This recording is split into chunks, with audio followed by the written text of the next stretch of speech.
बिस्मिल्लाहिर्रहमानिर्रहीम। अस्सलाम वालेकुम। आज 11 जून बरोज़ हफ्ता हम बात करेंगे दो अहम इशूज़ के हवाले से। मॉडल टाउन साहनिया मॉडल टाउन के मज़लूमों का सब्र जवाब दे गया है और बड़ा ऐलान कर दिया। आप जानते हैं कि 17 जून आने वाला है और 17 जून को 2014 को ये एक साहनिया उस हुकूमत ने बर्पा किया था जो इस वक्त भी हुकूमत में है, और इस वजह से पाकिस्तान अवामी तहरीक ने मौजूदा हुकूमत के ख़िलाफ़ एहतजाजी तहरीक का ऐलान कर दिया है।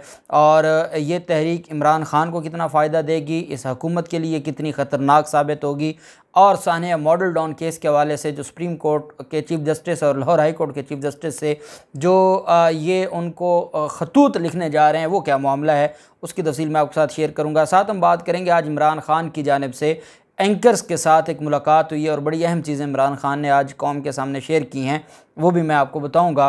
पहले मैं आपको बताता चलूं कि जो आज मनी लॉन्ड्रिंग केस में जो जज एजाज़ हसन अवान साहब हैं, उन्होंने कमाल शफ़क़त फरमाते हुए जो शहबाज शरीफ और हमज़ा शहबाज हैं उनको ज़मानत दे दी थी। अब उस ज़मानत में जो अगली चीज़ है, क्योंकि ऑर्डर तहरीरी ऑर्डर भी सामने आ गया है, अदालत ने शहबाज शरीफ, हमज़ा शहबाज और बाकी जो मुल्ज़मान हैं 15 जुलाई के लिए, आज 11 जून था क्योंकि बेल की वजह से, ज़मानत की वजह से एक हफ़्ते की तारीखें थी, बाकी जो ट्रायल है उसमें 1 माह की तकरीबन जो है वो तारीख़ होती है। तो 15 जुलाई के लिए फ़र्द जुर्म की कार्रवाई के लिए अदालत ने तमाम मुल्ज़मान को तलब कर लिया है। और आज इस केस के अंदर जो सलमान शहबाज हैं, सलमान शहबाज के अलावा ताहिर नकवी, उनको इश्तिहारी डिक्लेयर कर दिया गया है।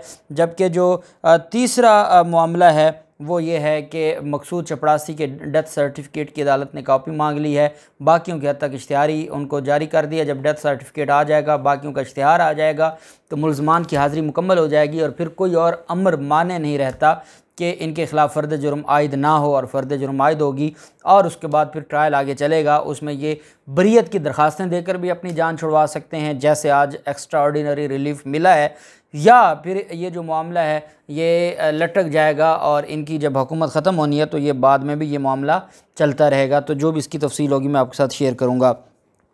आज इमरान ख़ान की जानिब से जो कौम के साथ कुछ चीज़ें ऐसी हैं, इमरान ख़ान ने एक तो बड़ी वाज़े आज बात की है। उन्होंने कहा है कि हुकूमत से निकलने के बाद मेरे पास दो ही रास्ते थे, दो ऑप्शंस थी। कहते हैं कि ताकतवर हलकों से माफ़ी मांग के मैं उनके पाँव पड़ जाता या मैं अवाम के पास जाता। मेरे पास दो ही रास्ते थे, मैंने दूसरा रास्ता इख्तियार किया और अवाम के पास गया। लगता है ताकतवर हलके जारी सियासी और मुआशी बहरान से परेशान हो चुके हैं। और इमरान ख़ान की जानिब से ये कहा गया कि मैं सिर्फ सुप्रीम कोर्ट ऑफ पाकिस्तान का ये जो तौहीन अदालत की दरख्वास्त खारिज हो गई थी, उसके बावजूद लॉन्ग मार्च के हवाले से सुप्रीम कोर्ट ने रिपोर्टें तलब की थी। अभी तक सिर्फ पुलिस की रिपोर्ट जमा हुई है, बाकी जो इदारे हैं उनकी रिपोर्टें भी जमा होनी है।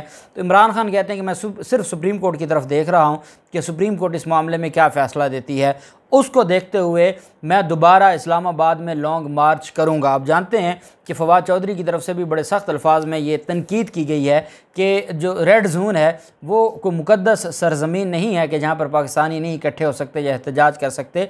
सुप्रीम कोर्ट के जजेस को भी चाहिए कि वो इस मामले को देखें और रेड जोन को, जहाँ पर सुप्रीम कोर्ट या पार्लियामेंट हाउस या इस तरह के कोई इदारे हैं, उसको कोई मुकद्दस जगह ना डिक्लेयर किया जाए कि वहाँ पर अगर कोई दाखिल हो गया है तो कोई गुस्ताखी हो गई है या क़यामत आ गई है।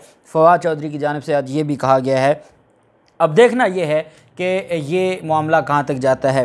दूसरी तरफ आज पाकिस्तान अवामी तहरीक का शूरा का इजलास हुआ है, जो मॉडल टाउन लाहौर में जो उनका हेड ऑफिस है वहाँ पर, और डॉक्टर तारुल कादरी भी वीडियो लिंक के ज़रिए मौजूद थे, और बाकी जो पाकिस्तान अवामी तहरीक के सेक्रेटरी जनरल हैं खुर्रम नवाज़ गंडापुर, वो भी मौजूद थे, और जो पूरे पाकिस्तान से नुमाइंदे आए हुए थे पाकिस्तान अवामी तहरीक, और जो उनकी जमात है मिनहाजुल कुरान के नुमाइंदगान भी आए हुए थे। वहाँ पर अहम फ़ैसले आज किए गए। और आप जानते हैं कि जब पाकिस्तान तहरीक इंसाफ की हुकूमत थी तो वो एक तरह से इत्तेहादी हुकूमत थी पाकिस्तान अवामी तहरीक की, क्योंकि मिल के 2014 में मिल के ही धरना दिया गया था, और दोनों का जो टारगेट था वो शरीफ ख़ानदान या ये जो करप्ट निज़ाम है या माफिया है, इसके ख़िलाफ़। उसके बाद जब इमरान ख़ान को हुकूमत मिल गई, इमरान ख़ान इक़्तिदार में चले गए, वहाँ से फिर इनके रास्ते जुदा हो गए, और ये घर गिला करता है कि इमरान ख़ान ने अपने दौरे हुकूमत में एक बार भी सानिया मॉडल टाउन का जिक्र नहीं किया या मॉडल टाउन के मज़लूमों के सर पर हाथ नहीं रखा। इमरान खान की जानिब से और पाकिस्तान तहरीक इंसाफ का ये क्लेम है कि हम बेबस थे और मामला अदालतों में था। कोई तो था जो शहबाज शरीफ और शरीफ ख़ानदान को बचा रहा था, जिसकी वजह से आए दिन तारीख पर तारीख होती थी और कभी एक जज साहब नहीं है, कभी दूसरे जज साहब नहीं है, फिर एडवोकेट जनरल पंजाब पर तौहीन अदालत की कार्रवाई शुरू हो जाती है। और वो सारा मामला इमरान खान ये कहते हैं कि अदालतों में इनका इतना ज़्यादा असर व रसूख है कि मैं मजबूर था, मैं कुछ नहीं कर सकता था और मैंने बड़ी कोशिश की, लेकिन हमेशा अदालती निज़ाम इनको बचा जाता था। और आज जो मनी लॉन्ड्रिंग केस का फ़ैसला आया है, इतने बड़े केस में जो 16 अरब रुपए की मनी लॉन्ड्रिंग का केस है और 7000 सफ़ात पर मुश्तमिल चालान है जो जमा करवाया गया था, उसके बाद भी सिर्फ 40 से 45 मिनट में जो मुल्ज़िम के वकील हैं वो 4 दिन बहस करते रहे और FIA के प्रोसिक्यूटर ने 40-45 मिनट में पूरा जो 4000 सफ़ात पर मुश्तमिल, जो 7 वालियम में 4000 सफ़ात पर मुश्तमिल चालान है, वही उठा के फेंक दिया और कहा जी कि इनके ख़िलाफ़ कोई सबूत नहीं है, और फिर अदालत ने उनको छोड़ दिया और अदालत ने उनको रिलीफ़ दे दिया। तो ये जो चीज़ें हैं ये हमें बता रही हैं कि हमारा जो अदालती निज़ाम है उसमें वो साकिब निसार साहब ही थे जिन्होंने आउट ऑफ द वे जाकर क्योंकि उनके पास अख्तियार तो था बतौर चीफ़ जस्टिस ऑफ पाकिस्तान, लेकिन जो प्रोसेस है, हमारा जो प्रोसीजर है, उससे हट कर उन्होंने एक्शन लिया था, जिसकी वजह से इनको सज़ा हुई थी। नहीं तो हमारे अदालती निज़ाम में इतनी सख्त नहीं है कि इनको सज़ा दी जाए। उसकी वजह है ये इन्वेस्टर हैं इस निज़ाम के। 30 साल इन लोगों ने इस निज़ाम पर और इस निज़ाम को चलाने वालों पर इन्वेस्ट किया है। हर जगह इनके लोग बैठे हैं और ये कोई 2, 3, 4, 5 सालों में ख़त्म होने वाला नहीं है। जिस निज़ाम को बनाते बनाते इन्होंने 30 साल इन्वेस्ट किया है, उस निज़ाम को ख़त्म करना 2-3 सालों में, 4 सालों में काम नहीं था। कम से कम 8-10 साल का ये प्रोसेस है कि सफाया हो इन लोगों का जो उस निज़ाम में बैठे थे, जो पहले मौजूद हैं वो रिटायर हों, नए लोग हैं और फिर वो जाके इस निज़ाम को संभालें, क्योंकि ये निज़ाम इनके लिए, ये इस निज़ाम के बेनिफिशरी और इन्वेस्टर हैं।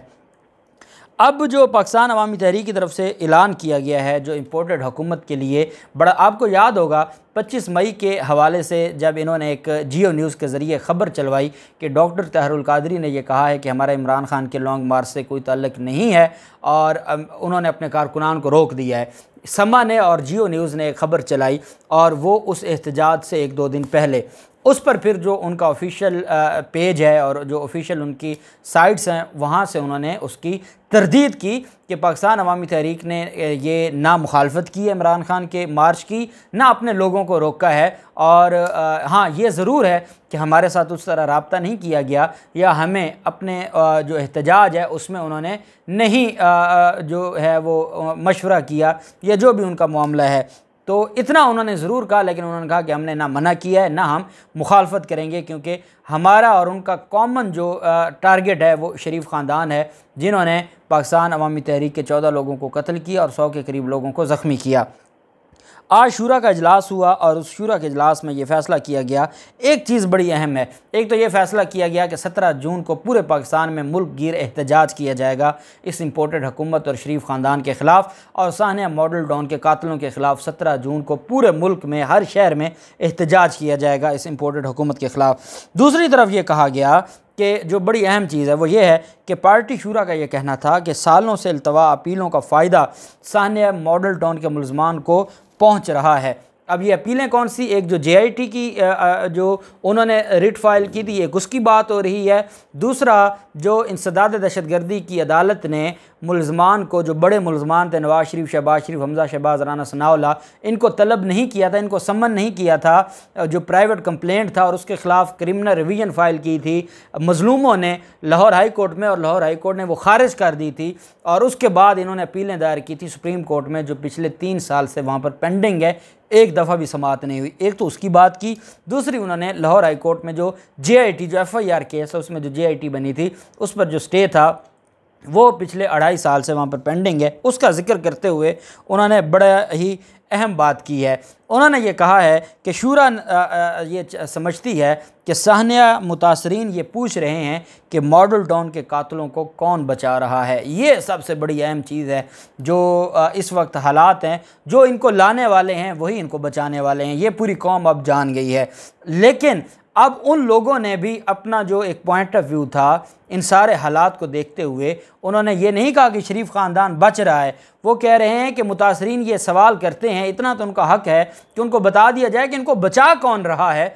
ये उन्होंने सवाल उठाया और इस पर उन्होंने कहा कि इंसाफ के लिए हम अदलिया की तरफ देख रहे हैं। Chief justice supreme court of Pakistan से भी रिक्वेस्ट की है और chief justice Lahore high court अमीर भट्टी साहब से भी ये उन्होंने मुतालबा किया है कि तकरीबन इस सान्या को बीते 8 साल गुजर चुके हैं और मज़लूमों को इंसाफ नहीं मिला और किसी भी जो मुल्ज़िम है उसको सज़ा नहीं हुई, बल्कि धड़ाधड़ अदालतें हमारी बरी कर रही हैं। जितने भी ब्यूरोक्रेट्स या पुलिस अफसरान थे, उन्होंने कहा कि अब हमारा सब्र जवाब दे गया है, क्योंकि हमें ये लगता था कि ये अदालतों में, ये जेलों में हैं या अदालतों में हैं, तो हमें लगता था कि चलें हमारे केस में नहीं, किसी केस में तो इनके ख़िलाफ़ कार्रवाई हो रही है। लेकिन अब जब ये इनको इक़्तिदार में ले आए हैं तो अब इनका जो सब्र है मुतासरीन का, क्योंकि जो फैमिलीज़ थी मुतासरीन की वो भी वहाँ पर मौजूद थी और उन्होंने ये ऐलान किया है, तो मैं ये समझता हूँ कि इमरान खान के बाद ये जमात इस्लामी ने भी महंगाई के ख़िलाफ़ जो एहतजाज शुरू कर दिए हैं इस इम्पोर्टेड हुकूमत के ख़िलाफ़,